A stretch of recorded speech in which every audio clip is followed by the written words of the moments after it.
So we will wait for this week's current seminar. Today, unfortunately, we only have one speaker who will be presenting on the topic of out-of-distributional risk bounds for neural operators with applications to the Helmholtz equation. Let's begin by introducing today's speaker, Jose Antonio Lara Benitez. Jose Antonio Lara Benitez is currently a third-year PhD student in the Department of Computational and Applied Mathematics at Rice University. He's working with Professor Martin V. Hu. Mr. Benitez's research is centered on scientific machine learning with a specific emphasis on operator learning.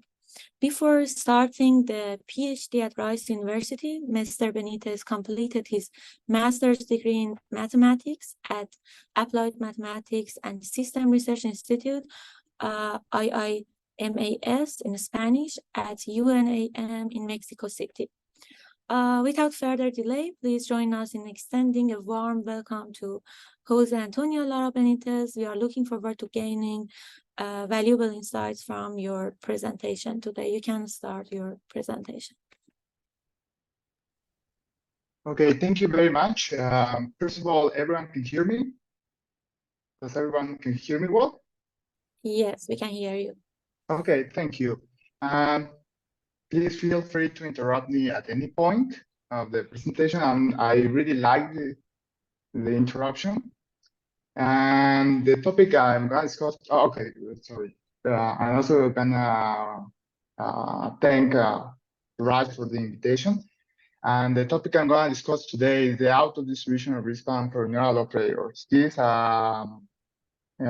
new result that we come up. It started like last year, but we finished it. The last proof we finished it in July. So what you see is pretty much somehow new. So I'm not gonna go into the whole details of what's a neural operator. I'm just gonna mention that probably most of the people know that neural operators are defined, neural networks are defined in functional space, particularly what is the either Hilbert or Banach spaces. And I see more of the work in Hilbert spaces using some Sobolev, positive Sobolev spaces usually. When we talk about Banach spaces, usually assume that they are separable Banach spaces. And you choose some bases, or these Fourier bases, and probably everyone knows that they have some universal approximation property for nonlinear operators. And one of the nice things about these neural operators is that they satisfy these discretization invariants. I don't know if the colors I'm putting in the slides are visible, but I hope so. I'm just highlighting some of the points. What I'm going to discuss here is we changed slightly this neural operator. We don't want to change it entirely because it actually works pretty well, but we are going to change it just inform into the generalization. And one of the main changes that we do here is something that is well known in the community, particularly for people that go into very long neural networks, and this is called stochastic depth. I'm going to explain that in a minute. And after that, given that we have this stochastic depth in place, we need to change the architecture to allow to have some residual, so some connection, some residual. We have some skip connection, and given that we have stochastic depth that is basically random variables, we have some control over the Rademacher complexity, and we can have bounds of the Rademacher complexity without going into Fourier bases as previous work. So we are working entirely on the integral operators, just some assumption of the integral operator. And we have some doubling dimension I'm going to define in this presentation. And also given that we have control of the random variables that depend on the stochastic depth, we can have some auto-distribution performance. But I have to be entirely clear that this auto-distribution works so far in Gaussian measures. And my entire work is going to be through Gaussian measures. And the application that we did is the Helmholtz equation.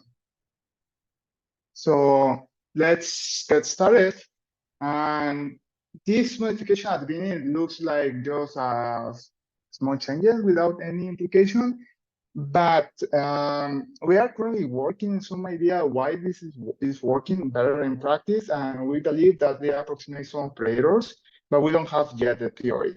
But this is inspired for some other architecture I'm going to mention in a minute. So what is a sequential neural operator? So basically you have is you keep the same structure and neural operator, you have your lifting, you have your projection back, and you have the layers. The main difference is that in the traditional neural operators, and this is probably common for people coming from machine learning, they have some weights here. So this is not natural to me. It's natural maybe for someone that coming from machine learning community just to have a MLP and you extend it to a Banach space. For me, it wasn't really that natural. So the idea is that we remove this part and we plug it here. But given that we can plug the weight outside of what is the integral operator layer, we can actually add a whole MLP. And that's the whole idea. After that, we don't change. We have these integral operators. We have some assumption of the kernel functions.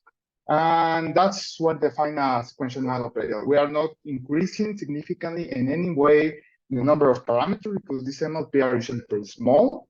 And when I mean small, it's really less than 100 parameters. But we saw empirically that improves the results. Now, at the beginning, it looks like it makes no sense what I mentioned. What I said is here, we have the lifting and we have the projection like in usual neural operators. So this is a diagram on an illustration how it looks like. You have your input field, you have the output field, and in between you have this layer when you split up the local and non-local part. So this is the non-local part, non-local, and this part is going to be the local part. And for people with background in machine learning, this start getting probably some sense, and I'm going to mention why. Now that we have the separation of local and non-local part, we can skip connect. So skip connection in machine learning is well known, that's this residual architecture, but in applied math, probably the best way to see it is just have an excuse me. I have a question. This is Panos Tinis from Pacific Northwest National Lab, because this is too fast for me. Can you go back to explain what is this small f? Pardon?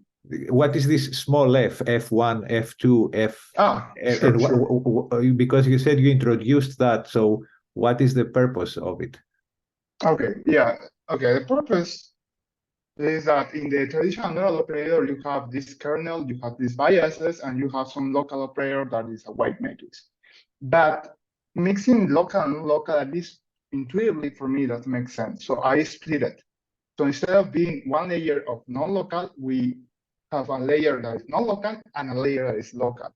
And there is a reason behind, but we don't have a proof. There is one reason and one inspiration. Probably I can mention that here, but we don't have a proof. And the idea is that if you have this kernel is a Fourier layer, you have some approximation of pseudo-differential operators in this way. You can go, there's a paper from Bill Science that they have a numerical approximation of pseudo-differential operators, and they have this form. They have a summation, some F, and they have some FFT here. FFT inverse Fourier transform here, and you have the FFT here.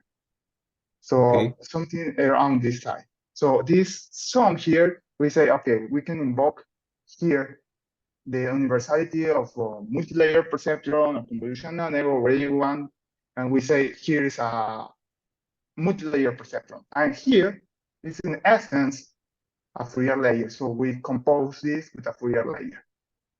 This is the inspiration, but we don't have a proof that it's actually convergent. So we don't add it in the paper. We just say, but yes, go ahead.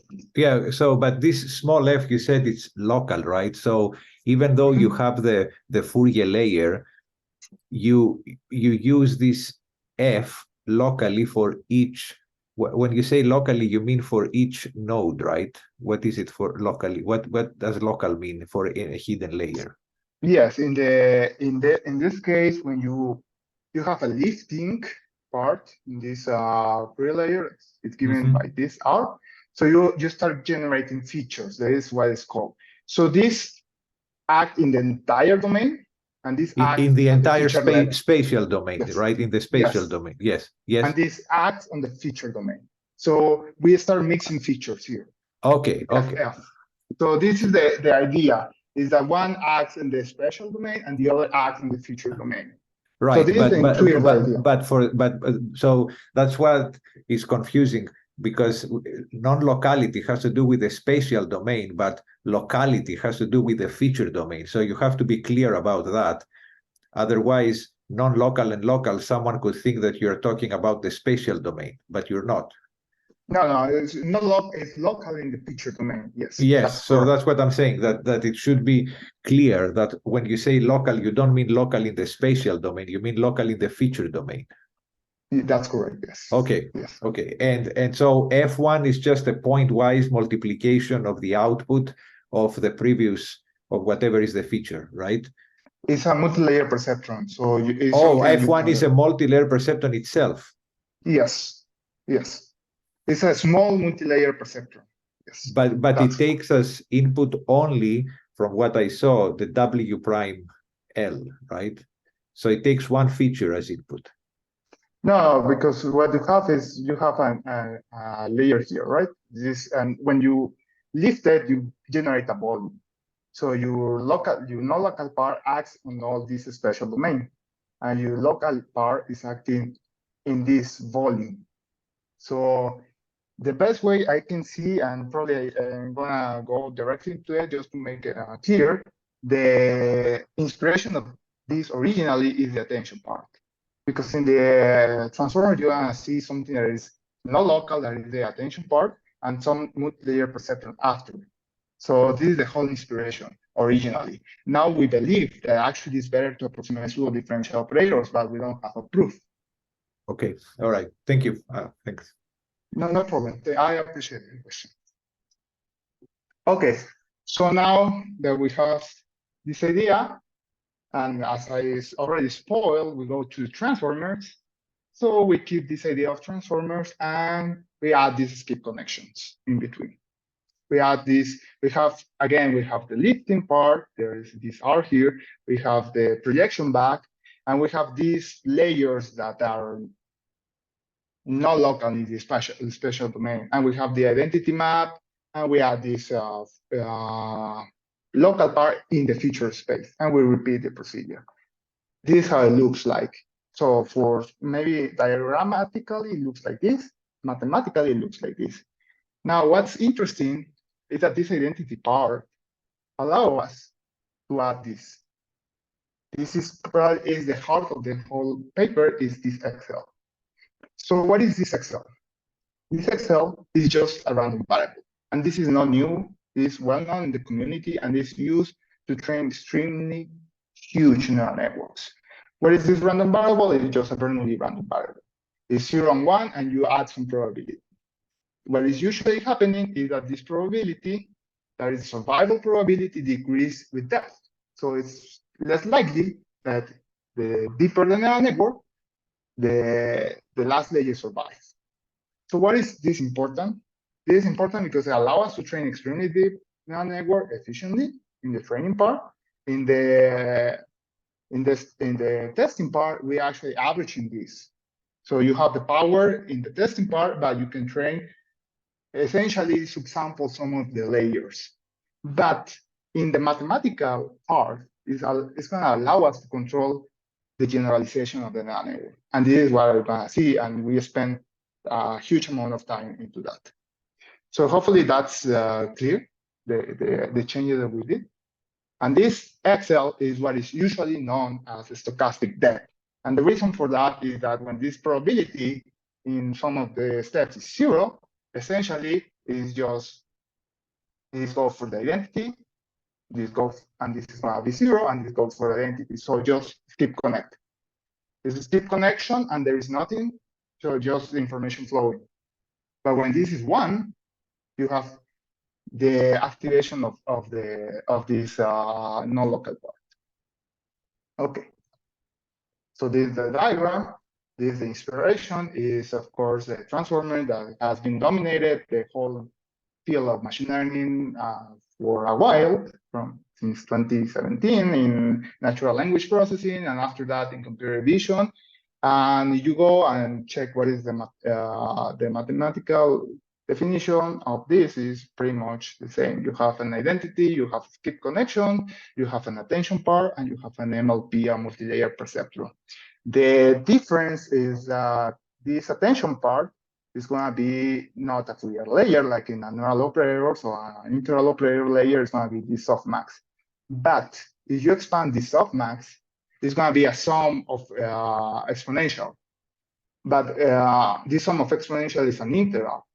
But this is not a linear integral operator because the field, that is B, is input into the kernel. The kernel is going to be a probabilistic kernel, but the field is injected into the kernel. So this is actually a in the limit. If you assume that this is a Monte Carlo estimation or this converges to an integral, in the limit it's going to be a nonlinear integral operator. But the idea is that you have this non-locality here in the attention part, and after that you have this locality here. So this is expensive, and that's why usually we don't add point-wise attention part, but the Fourier layers are relatively cheap, is n log n. So the Fourier layer give you a non-locality. So the idea is maybe we can leverage this non-locality and use all the ideas in transforming and get better results. Okay, that's the inspiration. Is there any question, or is clear for everyone? Okay. So throughout the entire paper, and some of the proof repeat because the architecture are probably essentially the same, just with some small changes. So I'm gonna introduce this placeholder that's set L, and set L is just gonna be pretty much when set L is gonna be here. So when set L is 0, you have essentially this architecture. With set L is 1, you have a skip connection. And the other part is gonna be this XL. So this can be always 1. So if this is 0 and this is always 1, you have the sequential part. If this is 1,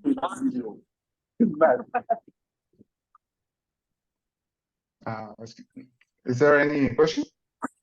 Mario, can you turn off your microphone? Oh, sorry. And the other part, we have a skip connection, and this is always 1. If this is always 1, this is just take the previous layer with skip connection. If this is not always 1, you have a random variable, so you start playing around with generalization. So I'm going to repeat this at some point when we see it in the proof. So what is our problem? Our problem is going to be the Helmholtz equation. Why we choose that? Because it's numerically challenging, particularly in high frequency. And also my advisor usually work in wave equation. So what we are going to do is we are taking the Helmholtz equation that is nothing that you take the acoustic time harmonic wave equation and assume that the density is constant. You're going to see it here. You expand the divergence, give the Lagrange. And we are going to set up 2 boundary conditions. One is a numerical boundary condition that's going to be the absorbing boundary condition. That is just a numerical reduction because the Earth is bigger than the numerical simulation. And the other is going to be what is called the free surface. The free surface in elastic means something, and in acoustic means something else. But in acoustic, it means just you have direct boundary conditions. And the model is not realistic, and I'm going to explain why, but the idea is that you're going to map this wave speed, dc, into the pressure. So it's the equation is linear with respect to f, but it's not linear with respect to this map from the wave speed to the pressure field. And the pressure field is real and imaginary. And this is how it looks, some samples. This is the first equation. So in this case, the source is going to be fixed. We are going to work in the other case when the source is moving. So this is a cartoonish illustration of how it looks like. So you have here a top what is called in the community on geoscience, like free surface. And you have here, blue, what is the absorbed condition. That is just gonna mean that the wave is not returning back. So the only thing that can return back is around here. And the sources are located nearby the free surface, nearby this boundary. And in the second section that we're gonna move the source, we're gonna collect the pressure field around this line. So we have two experiments. This is the second experiment. And the second experiment is that we are gonna solve the same wave equation. The only thing is that omega is gonna be fixed here, and we are gonna move the wave speed and the source. And we're gonna collect is just the pressure, but the pressure is gonna be collected around this line. These are the receivers. So we didn't have a very good illustration of this. So the best way we have is we put in this like matrix of we have in some side the sources and the other the receiver, and this is an illustration. So here the columns means receivers and the rows mean sources. So the sources is gonna be located here. We are gonna start moving the sources around and see what is the pressure of the different receivers. So in that case, we have a forward map. And this is interesting because we need to entirely modify the architecture. Why is that? Because now the map is actually from a function to an operator. Okay, we are gonna see that. I just wanna present the setting. Now, as you saw, and you know something about geoscience, this is not realistic at all. This is a Gaussian random field. I'm going to explain why we choose to go into random field. The random field, for people that know, is just a general. Say you can think in a random in a combination of random variables that you have this omega and you have this index for omega and index for space. And the only thing you have in the real case is that you select a finite amount of these times, this space, and you analyze what is this vector is going to be a multivariable Gaussian distribution.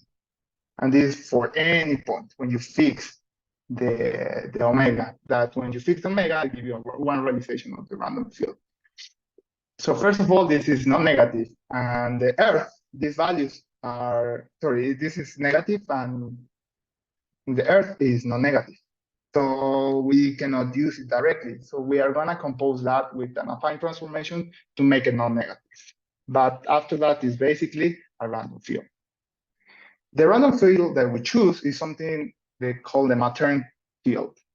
And there's some reason for that. One reason, this is the Matern field. So the Matern field is something that has mean zero, and the covariance is described in this way. So it looks kind of scary at the moment, but the advantage of using the Matern field is that allow us to move this nu over here is the smoothness of the field. So the higher the nu, it means that the field is going to be smooth. And the lower, it means that the field is going to be rough. So you have a control here. Another control is going to be this lambda. That this lambda and this arc is going to define the distance. This lambda is going to mean the correlation between points. So lower is going to be lower correlation. The bigger is bigger correlation between points. And the other is going to be the variance. In this case, we didn't move the variance, but we can move it. So why we choose this Matern field? The idea is very simple. We can train, we can easily generate, and we can start moving to generalization parameters. We can move the smoothness, we can move the lambda, and we can see how the neural network will react. So even though this is not realistic at all for geoscience, allow us to make experiments and allow us to understand what is simple for the neural network and what is complicated. Is there any questions so far? Okay. So this lambda is just, it can be described as a way to define the distance. So it's going to be the distance between points. This lambda doesn't have to be the same around all. So if we have this volume around here, we can say that this lambda around this direction to be big, so more correlation, and less around this direction. So we start playing around. And if this is the same around all the direction, this is actually equivalent to the Euclidean distance, and we have some field that is isotropic. If this is not the case, we have some field that is anisotropic. So we can start playing around with the velocity of wave speed in the Helmholtz equation, and we can move between isotropic and anisotropic and understand if this is work. So far, so good. There's a couple of questions. In order to use neural networks, and in particular neural operators, the universality theorem goes for positive Sobolev spaces. So from here, at least to me, it's not clear at all what is the regularity of this. This is the covariance, but what is the regularity of the whole material field? And the way to understand this is going to be by generalization. And this is, we go to a stochastic partial differential equation to understand the regularity. This is just to understand that we are in the correct Sobolev space. So what is the material field in generalization? A material field in generalization, if you want to see it like a stochastic partial differential equation, you have here is the Gaussian white noise. You have here an operator, and the solution of this under the assumption that you have direct light boundary condition is going to be the material field. So what is this L? Usually it's a second order elliptic differential operator. Traditionally, it's like this, and you see here the reference. But you can easily generalize this in this operator. And in this operator, very small condition about the sigma that is positive definite, about the kappa, and about the domain that is usually Lipschitz, allow us to understand that each of these realization of each of these solutions is going to belong to some Sobolev space. And this is the Sobolev space that it belongs. Now, how we know that this is the correct space? So this beta depends of the spatial dimension, and it depends of the smoothness in this way. So we can play around with the smoothness. We cannot play with the dimension because the experiments are usually in 2 dimensions. But when we plug around the different values of the smoothness, and the smoothness we select for the training is equal to 1. When we plug around, this is the regularity. So it's slightly less than 1 derivative. Weak derivative in Sobolev spaces. But we actually win 2 derivatives, because if, just like a reminder, this is the regularity of Gaussian white noise is pretty bad. So if you just plug the dimension equal to 2, this is the negative Sobolev space that belongs.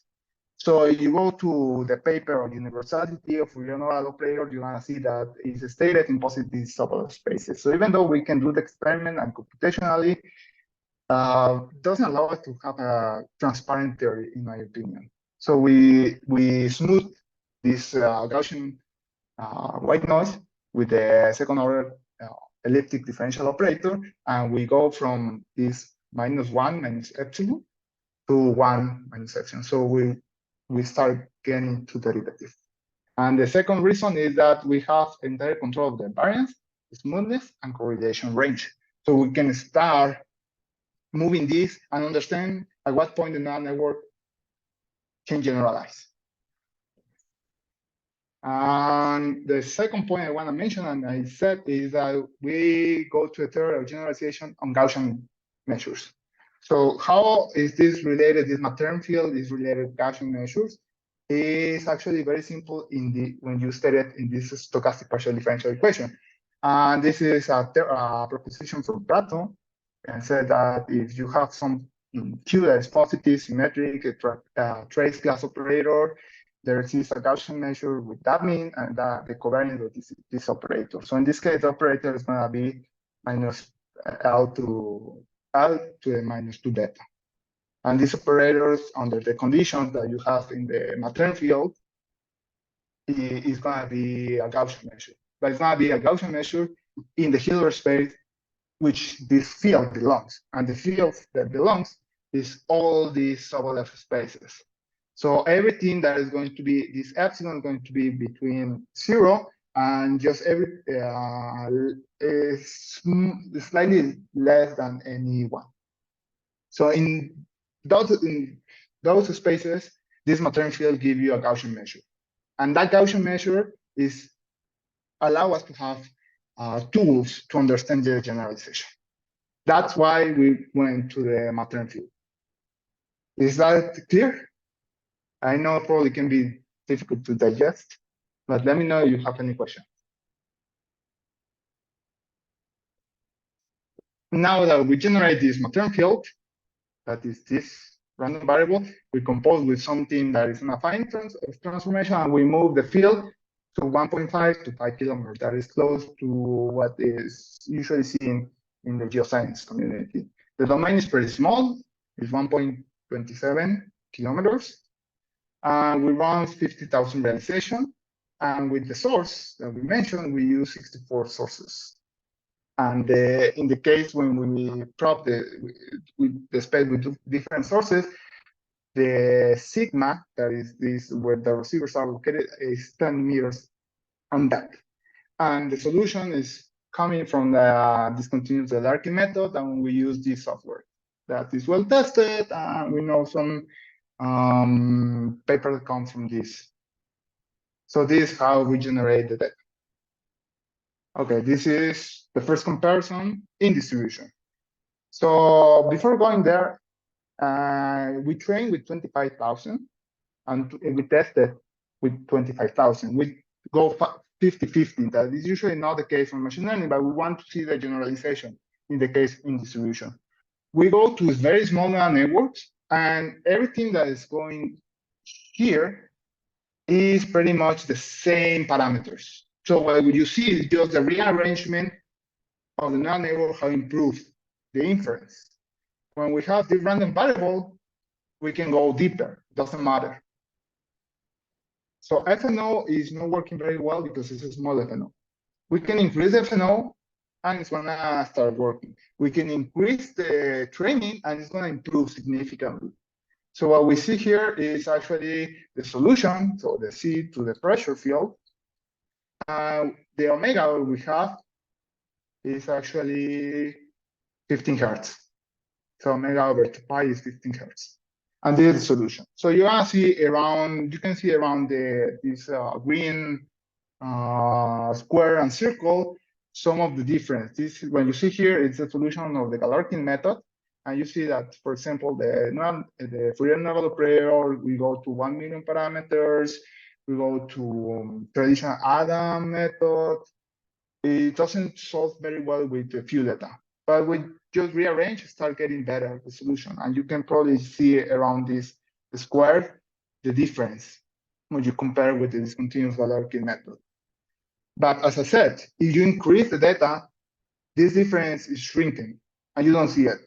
But in some cases, particularly in scientific computing, we don't have so much data, or it's very expensive to get this data. So it's good to see what is the best that we can do without increasing the data. I believe we are on a good track in this network. Okay.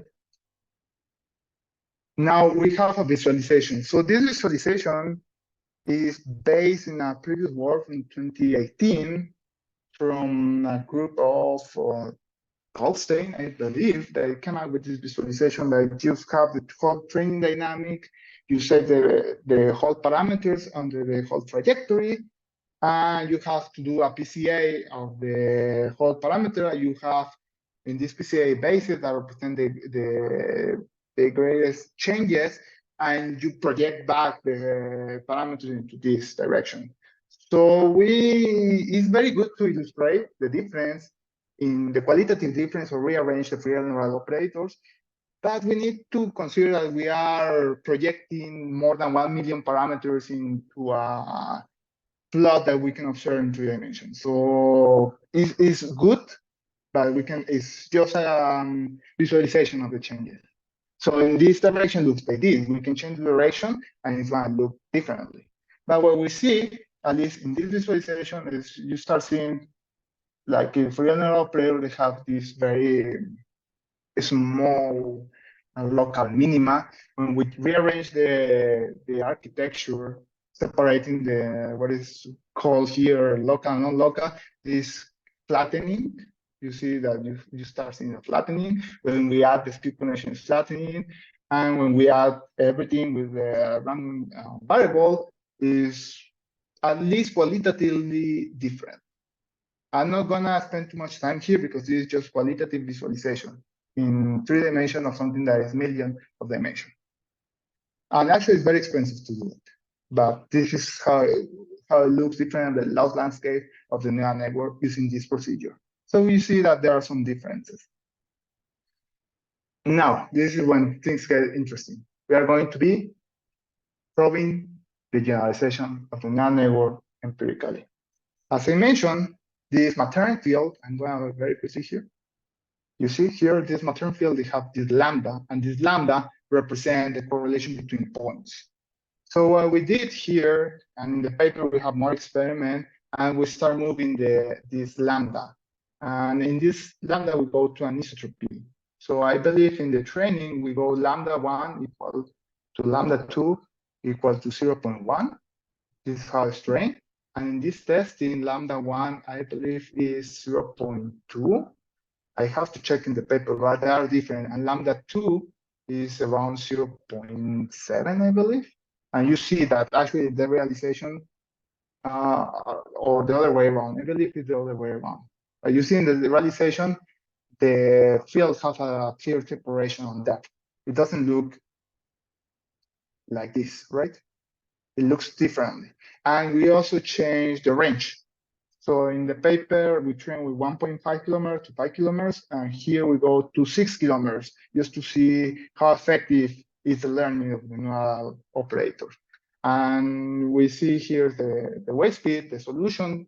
This is the solution reference given by the discontinuous Galerkin method, and these are the neural networks. These neural networks are not retrained, are just testing in this new sample, and this is how it looks like. So you can see around this square, similar the difference between the qualitative difference of the wave between the Fourier neural operator and this small change that we did. So this network, we have to keep that this has the same parameters, and this is the only thing that is different. And we see that looks like this one with the random variable or with the stochastic depth is generalizing that. You can see the qualitative behavior around this square is pretty similar. I wouldn't say it's perfect, but it's similar. We have more sample, and this is another realization of this Gaussian random field. And you see, we found that this is actually the case, that in all the realization, when we add this stochastic depth, the generalization is getting better. Now, this is, okay. This is the anisotropy is just we move lambda, but everything else in the maternal field, we kept. So we kept the variance and we kept the smoothness. Now we move the smoothness. And this is particularly interesting. And for people that know probability on Banach spaces, they know that in infinite dimension, the probabilities have a strong tendency of being mutually singular. And actually, when you move in the maternal field, the smoothness, they actually are singular. So the two measures, the measure that you test and the measure that you change, are actually singular. And singular measures are just two different classes. And you can think about it in the Euclidean case, is not the case. You have a finite dimensional measure, and you have some space to move. So in this case, what we did is we changed the maternal field this nu. It was trained with, as I mentioned, it was trained with nu equal to 1. So that gives you that the field has the smoothness h1 minus epsilon. But in this case, the nu is 1/2. So it's very rough, and you can see here it's rough. And still, the neural network has the same implication. The Fourier neural operator, without retraining or anything, has the worst behavior. And it's getting better and better when we start changing it, particularly when we go to the stochastic depth. And in this case, we go down in terms of the smoothness. In this case, we go up in terms of the smoothness. So in this case, we go to 3.5, the smoothness. And the results are the same. So this is very interesting. So, and we discovered that empirically. So after that discovery, we spent a good amount of time trying to understand what's happening. And This is outside of the theory. And this is probably the further we push these neural operators. Again, it was trained with Gaussian random fields, with isotropic Gaussian random fields. And we tested with this. This model is a BP 2004, and this is a shrink version of that. And you can see that the FNO and everything else is pretty bad. And this is bad, but it's not as bad as everything else. So still you can see, at least you can see the wave here. And that's very encouraging. I want to say that this is perfect by any means. And if you go this and so many numerics analyze this, you don't see it's pretty bad. But it's very encouraging to see that the nanotwork can have some room of changing the probability that is trained. And this is why we're going to spend a good amount of time. And here is I conclude the first part of the experiment. I'm going to go to the theory. Is there any questions so far? Or am I going too fast? Excuse me, quick question. Can you explain again what is the difference between V1 and V2? V1? The version 1 and version 2 of the... Sure. So you have to... Yes, this is... So pretty much it's the same in terms of have the skip connection. So the version 1, the probability is always 1, so always surviving. So it means that all the layers survive in the training.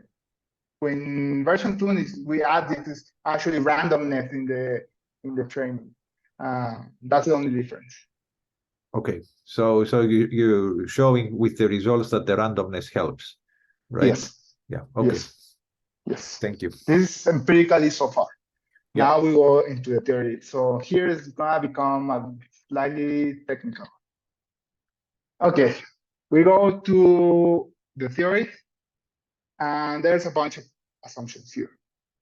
But the assumptions are natural assumptions. We assume that the weights of the multi-layer perceptron, that is the local part, is going to be bounded. We assume that this D is the dimension of the multi-layer perceptron, the number of neurons that are in this multi-layer perceptron is also bounded. We assume some boundedness into the kernel. We assume the domain is bounded, so we assume some Lipschitz condition into the nonlinearity. Pretty much it's just Lipschitz and boundedness. And the reason is because they allow us to have a proof in this way. So now, a couple of considerations. So we assume that there exists this operator that is unknown that go from one. Now, I'm going to mention that everything I showed is Hilbert spaces. The theory goal is to Banach spaces because we have a lot of very strong results in Banach spaces. So whenever we see here X and Y, it's going to be Banach spaces. They are separable Banach spaces. So we're going to assume we have this operator. That is the operator we want to learn. We assume we have this distribution. And the only thing that we're going to assume about this distribution is that there exists the first moment of the distribution. And we can approximate the distribution by some samples. And we're going to be into the empirical distribution at some point. But there's a common probability space. And we assume that the auto-distribution, they still have the first moment. And there exists some noise on it. Another assumption is we are going to work very heavily on these Cameron-Martin spaces. This is actually very technical, and you go to the book of Bogachev for Gaussian measures, it's extremely technical. So you can think in two ways. One is just the intersection of all the linear spaces when the Gaussian measure is one of the full measure. And the other way to think about, in particular in Hilbert spaces, you have this covariance operator with positive eigenvalues, and it's just the range. It's just the range of this covariance operator. So the reason is that the Gaussian measures and the Cameron-Martin spaces are pretty much alike, and they define uniquely the Gaussian measure. So that's why we go to Cameron-Martin spaces. In the entire procedure, we go to Matern fields, and we showed that they have this capacity of generating a Gaussian measure. And we work here with Gaussian measures. This is a Gaussian measure through the entire proof. We assume that if people know where is a Gaussian measure on Banach spaces, perfectly fine. If someone doesn't know, it's just have a linear functional, and when you push forward this Gaussian measure with all the functionals, it's giving you what you see traditionally like a Gaussian on R. And you have this weak variance. That is just the supremum or just the supremum over the functionals less than 1. Something is going to be introduced here, and probably at this point doesn't make too much sense, but I'm going to explain why, is this small ball. This small ball is going to be just a measure that have different balls with your Gaussian measure, and you take the logarithm. That's the small ball. Now, this is really related with the entropy of your metric. When you close a ball into the Cameron-Martin spaces, you can have some covering because it is going to be compact. And these two are very related. You know it the other way, the other way with the metric entropy of the, you probably know it in that way, but this is related with small ball. So now we try to get a mathematical model of generating the data. How is going to be that possible? So we know that this is our sample distribution. So we sample the velocity with this nx, and this is a Gaussian. We add some noise, and when we add some noise, it's going to be just the convolution of the measure with the noise. But this whole mu is just nothing else that a probability. You want to use the same notation as the Helmholtz. It's going to be the wave speed here and the pressure. So this distribute as this measure. This is the G, the operator. This is the identity. So use the measure that you are imposing is just a push forward between these two operators with the Gaussian measure with some noise. The auto-distribution is going to be a different measure with the first moment, but also pushed forward by this operator, G. The assumptions that we have is, we have to get some assumption, is this coupling. This coupling is that we choose a measure, and the measure we choose is the Wasserstein-1 distance. And we find that the assumption is just the measure, the auto-distribution measure, and the measure we train are close together under the Wasserstein-1 distance. The reason we go to Wasserstein distance is that they allow us to make comparison between measures that can be mutually singular. And as I said before, in infinite dimension, the measures have a strong tendency of being mutually singular. Okay, so we have the mu auto-distribution, and of course we have some sampling. And this sampling is going to be, we're sampling this Gaussian. We add some noise and we push forward by the operator, and we generate this sample measure. So we're going to try to find a way to connect this measure mu, this auto-distribution, and the sample measure. And this is the proof. So assumptions. Assumption is that we have a centric Gaussian measure. This small ball, is just measure the logarithm, the negative logarithm of the measure of the balls is going to satisfy this regularity condition. So we can control different values of mu, and we have this other control over the decay. So they look artificial, but they make the theorems possible. And this is our main theorem. Now, theorem is, suppose we have this small ball and satisfy all the assumptions I mentioned. Therefore, there exists an epsilon with the coupling condition. So the coupling condition is just the measures are close in the Wasserstein-1 distance. And there exists a constant, and this constant only depends on the measure you are sampling, your data set, such that this is satisfied. So it looks a little very frightening. So this one is just a constant. So this is going to be our mu. This logarithm, that is this m, as you see, is related with the sampling measure here. And the conditions are going to be this L here. So this L are relation between the Lipschitz constant of the loss and the Lipschitz constant of the operator I want to approximate, and the Lipschitz constant of the approximation operator that I want to have. So this depends only on these three things. Now, when we have one here. And that's very easy to answer. If someone has this question, is because they have this form, right? So, sorry. Because we have this form. So the one appears here, and this is the Lipschitz constant of G. So this is the form. So we have a way to compare the out-of-distribution with the sampling measure, and the error of this is going to depend only in something we can control, that is the Lipschitz constant of all the neural operators that is going to appear here. Now, what I'm making a lot of emphasis into the random variables is because when we have the random variable, we can control the Lipschitz constant.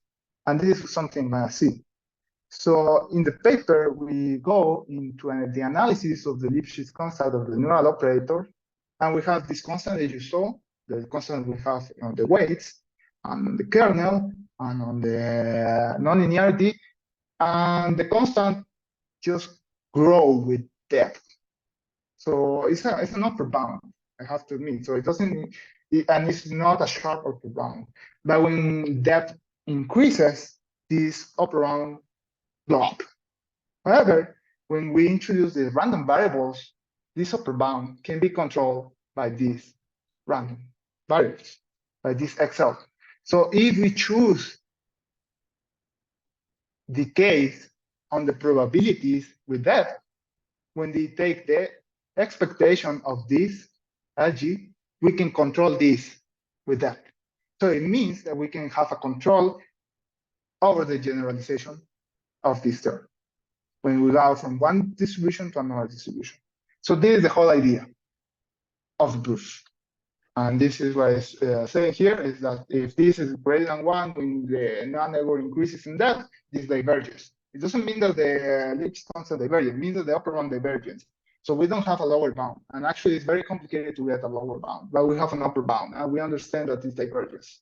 In the case when we add the stochastic depth, we can control this upper bound. And actually, we show in the paper that if you have a correct decay, we can show that this upper bound is finite when the depth goes to infinity. Okay, is back here. I'm going to show just a sketch of how to prove something like that. If everyone is fine, I don't know the time. I think I'm slightly out of time. I don't know if I have time to show the It's idea okay of the proof.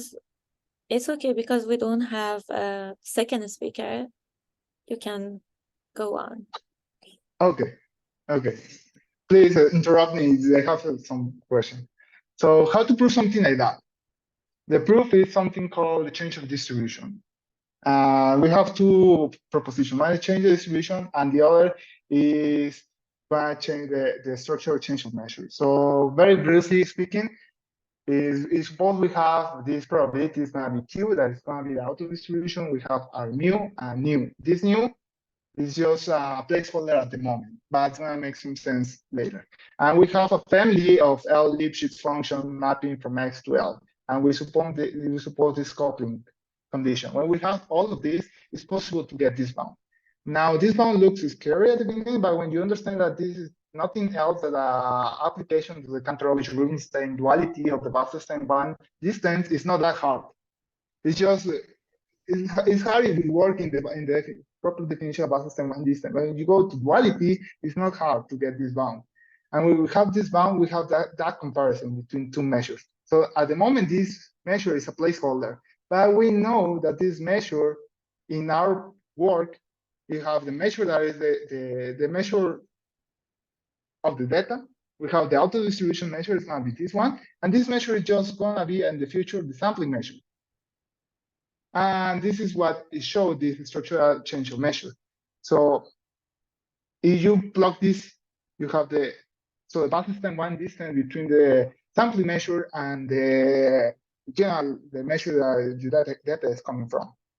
And you can bound it, and this is called the structural change of measure. You can bound it, and this bound is going to depend of the Lipschitz constant and another Wasserstein-Bahn distance, but this is going to be with the Gaussians. And this is what is important to work with Gaussians. It's not that I like it, but we have a lot of structure in Gaussian, because this measure is the push forward with the operator, right? You go some time here. This is a push forward.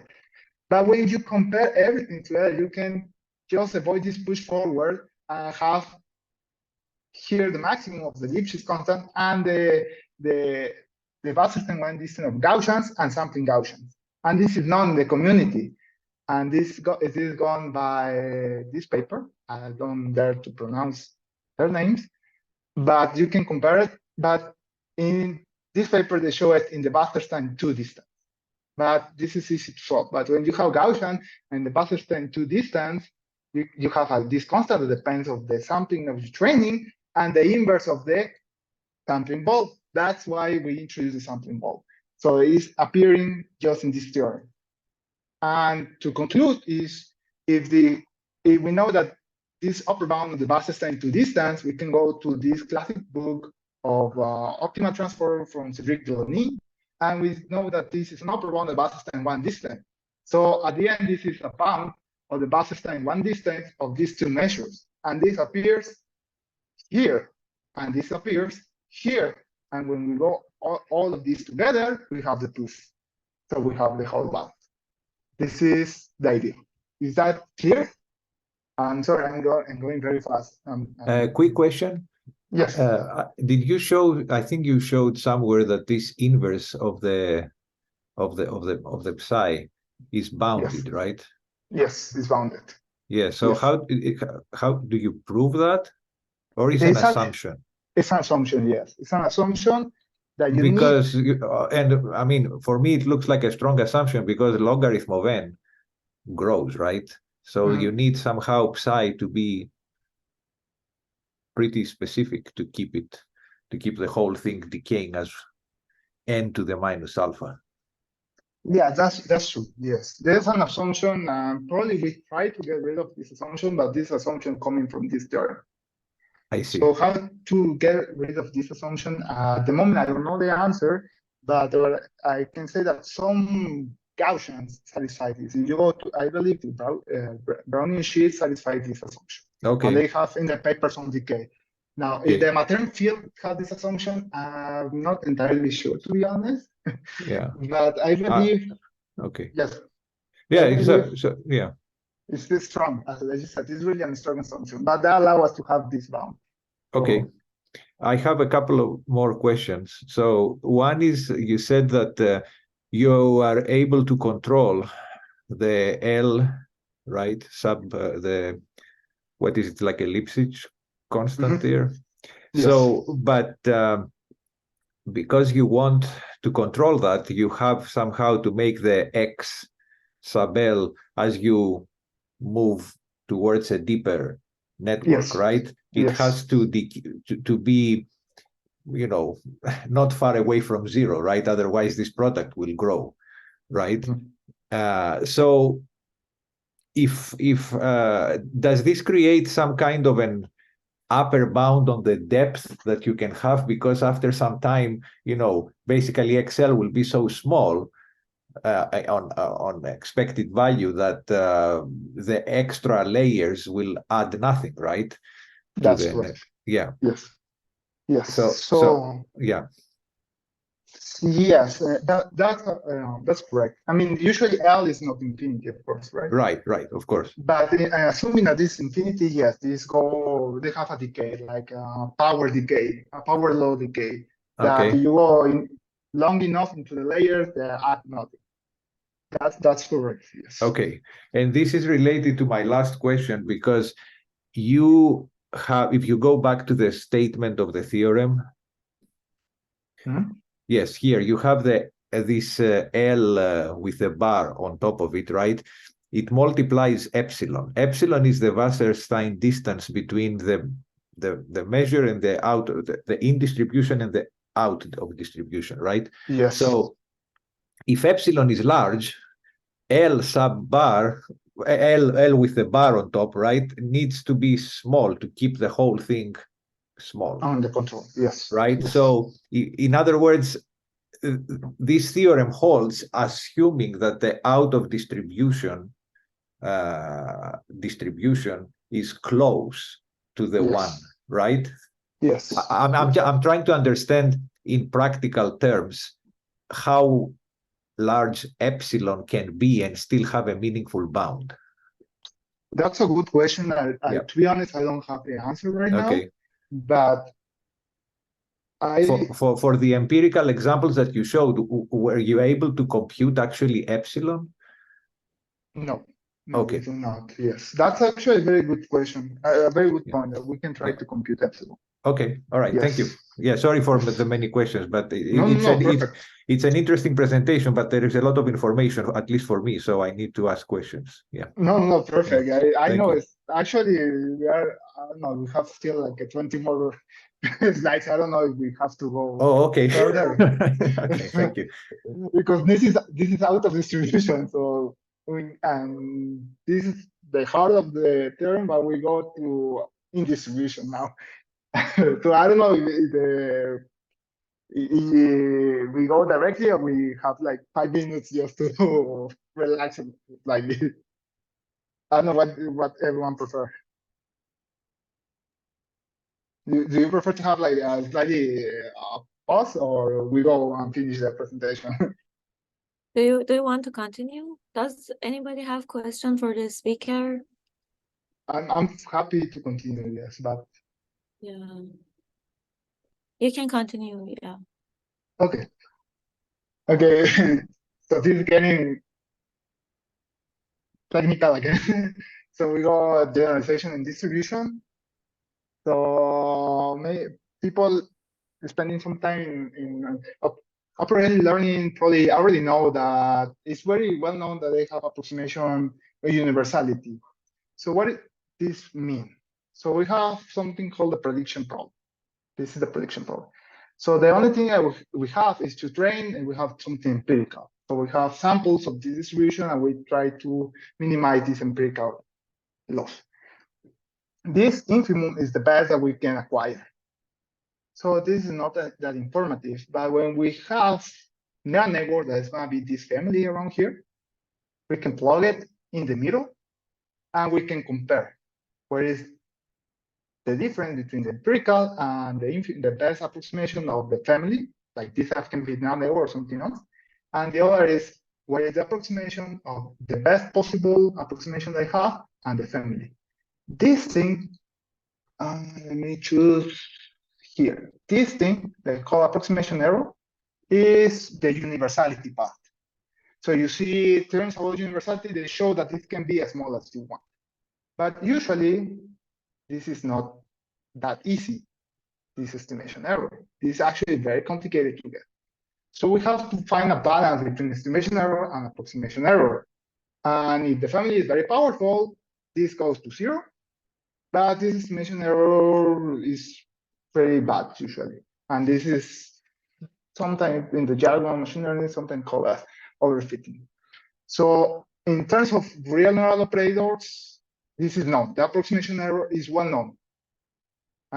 It's established, and we have a lot of very well detailed for particular operators, for elliptic operators. We know what is the approximation error. Now we're going to spend some time in the estimation error, because we know that it works in estimation error. Now, the estimation error is actually also very hard. So we have to plug something in between. And this is the best approximation error of the family. The argument, when we have the expectation, we don't have infinite samples, this F asterisk is the best possible approximation I have. So we plug it in the middle, we have these 3 bounds. So some are simple, some are complicated. So the simple one is this in the middle. This one is simple. Why is simple? F means sampling. So you have the empirical loss, and this F is the best that you can acquire with the empirical. So even though this is better in the expectation, this is not better for the empirical. So this is smaller in the empirical. So this is less than 0, less than equal to 0. So for the upper bound, really doesn't matter for us. What is below is actually also not that complicated. Why? Because this F doesn't depend on the sampling. It's given by the whole expectation. So we have something that is empirical and something that is the whole expectation. So we have the strong law of large numbers, or any law of large numbers. And we know that this With enough samples, this goes to 0, and we know the rate. Now, what's complicated is this guy. This is the complicated one. What is that? You may think, oh, you have more sampling, this also goes to 0, but no, that's not the case, because this f is chosen by the sampling. So if you have more sampling, this f changes. So it changes with more sampling. So you cannot bound it by the strong law of large number. So you bound it by something called the uniform law of large number. And when you have the uniform law of large number, you have to make some estimation. And for that estimation, you use the random error complexity. And this is what we are gonna use here. So the generalization error bound is you have the loss, the expectation loss. This is the sampling loss. And in between, you have something that decays. This is a Monte Carlo decay. And you have this, the random error complexity. So this can be called 0 with enough capacity. This with more samples can go to 0. So we need to find about this. This is the random error complexity. And the family that we have is the composition of the operator and the loss. So this is going to be slightly faster, I believe, because it's probably known of the community. The random error complexity is very well known, but this is the definition of random error complexity. So it's probably not that informative, but think about that you have an f. So you have an f knowing in some vector that are the samples. So I'm going to put here this vector. And you have some epsilon. And this epsilon is just noise. This epsilon is not the constant random variables. Random variables are just a shifting between the Bernoulli random variable. So what you have here is just an inner product between, in the samples, between the functions that you have in your entire space and the epsilon that is noise. So if family class is too large, we can always find that this is small. This is highly correlated. Sorry, this is large because it's highly correlated, and vice versa. So if we control the correlation with drawn from this noise, we can have a control of the random error complexity. And this is an analysis of the generalization of the expectation and the samples and this generalization error bound. So we spend the rest of the talk talking about this random error complexity. So I'm not going to we have a bunch of assumptions. Like usual, to prove something, we have to make some assumptions, some realistic, some probably not that realistic, but we can have some bound of the random error complexity. So you're gonna see here the layers, and you have here some constant that is the doubling dimensions of the space. And this, probably you already know this. These are Lipschitz constant, right? They are the Lipschitz constant. You have the sampling here, and you have here the doubling dimension. So again, where if this constant are greater than 1, you don't have control of the random error complexity. But if we do exactly the same with these random variables, you have control. So this is the upper bound that you have.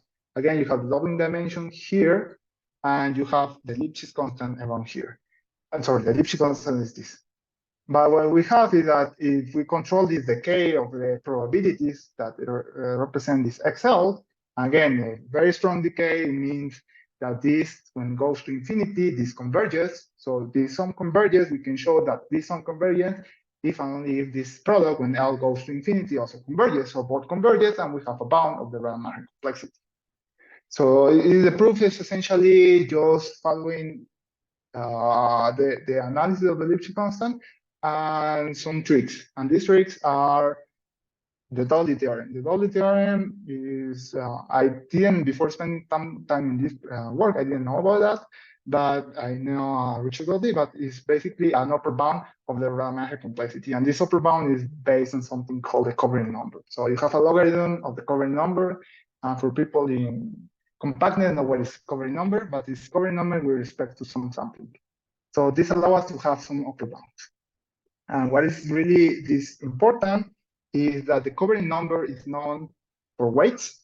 So we have it for the MLP. And it's known for Lipschitz, that is this paper for Lipschitz function. But it's not known by the integral operator. But if we assume that in the integral operator we have this kernel, and this kernel is Lipschitz, we can find a bound, because the integral, we can just put the bound, and we assume the domain is finite with respect to the Lebesgue measure, or with respect to the measure we are using in the space. We can bound the whole thing. And that bound is, you see here, the double dimension around here is what we found here. Now, this is basically the sketch of the proof. It's just lifting this theorem to integral operators. And this doubling dimension is, this illustration is just a constant that you have. You have a ball of some radius, and you shrink this. You can cover this for ball of half the size of the radius, and you can round this. So the double dimension is just this. So here's an illustration. So you have a ball of some radius r. So the minimum amount of all these balls that you can cover it is what you use, the logarithm base 2 of this shrinking. And this just allows us to change from probability to analysis by the doubling theorem. So that's very much the proof. And I think I don't have too much time for this. But as I mentioned before, I don't know if I have to talk, but we moved the source here.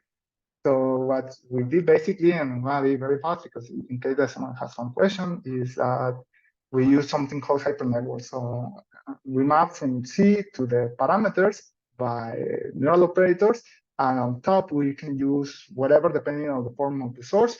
But this is, the weights are informed by the neural operators. And yes, it's basically just these two equations. So, and this is the result.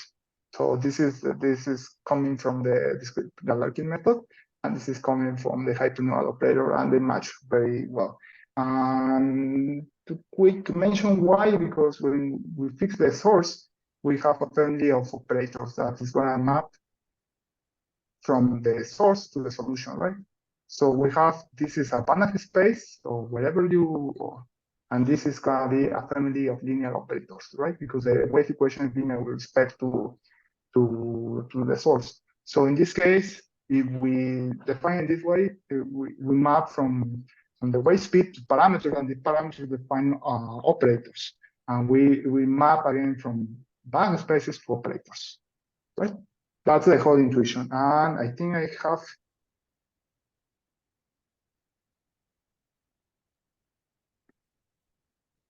Give me any question? I have another meeting, so let me just say. Yeah. I think we can wrap up now. Yeah. Does anybody have question for the speaker? Just to show, we use this in field data, so it works in field data. Yes. Any questions? Adar, do you have any question?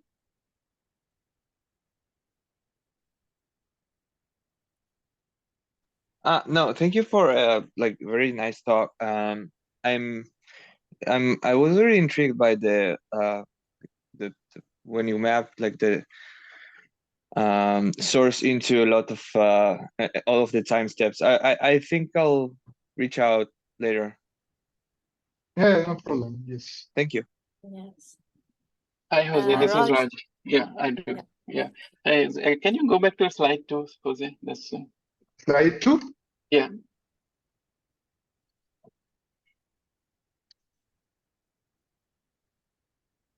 Yes. Here, the calligraphic kernel which you defined, this is pretty much definition of pseudo differential operator. Yes. Yeah, but actually we don't have a proof yet. Okay, just considering that for a minute, so so do you think that the bound you showed, the generalization bound for in distribution, that will work for any degree of the operator here? Because degree of the pseudo differential operator will be defined by similarity in the kernel KL. So do you think that bound will be valid for any degree, like any arbitrary degree of the operator? I don't know, to be honest. At this moment, I'm not sure. Because this is elliptic, pretty much elliptic operator you showed, so this one.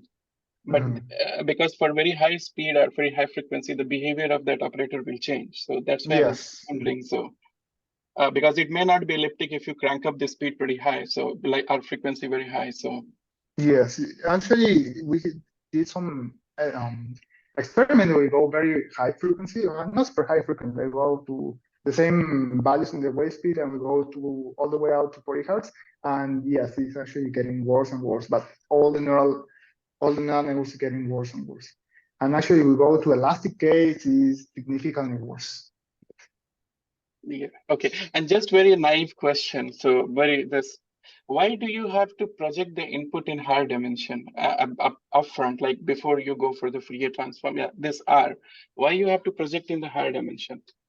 Actually, I was wondering that from the paper, from the neural operators, and what I see in the neural operators, at least in the original paper, if I remember correctly, is that this is just a matrix, and this allows us to connect neural operators, and the result is a neural operator. So I believe it's just have a neural operator, and you compose with a neural operator. I believe this allows us to have a neural operator tree. So you have some kind of algebra here.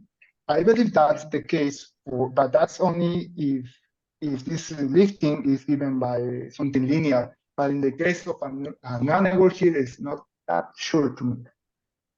So it's not that sure. It's giving you some space for the feature, but it's not that sure why it works in this case. Actually, in some cases, we go, in particular, we go to field data, the last slide I have. We go to very small features in the lifting, and actually the performance is similar. But field data is very complicated, so I don't know, it's not that good at it. Because I am also like wondering because why you have to project it in a higher dimension, because some of the results I got without projecting in higher dimensions and they are decently well. But yes, that's actually, we see it here in this project. We have this already super high. Yes. So actually, this is pretty big for machine learning because this 47, I mean, it's probably not big for numerical method, but this 47 kilometers is pretty big compared to I'm doing 1 kilometer, so I'm doing something like this. Yes.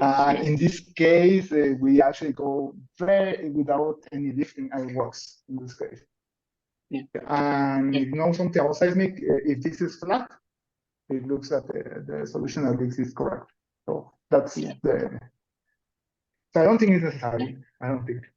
Yeah, maybe you can ask Martin. Actually, it's a very. I'm gonna write it down because I should ask her. Thanks, Antonio. Very good talk. Thanks, and thanks for taking the invitation. No, thank you for your time. Hi.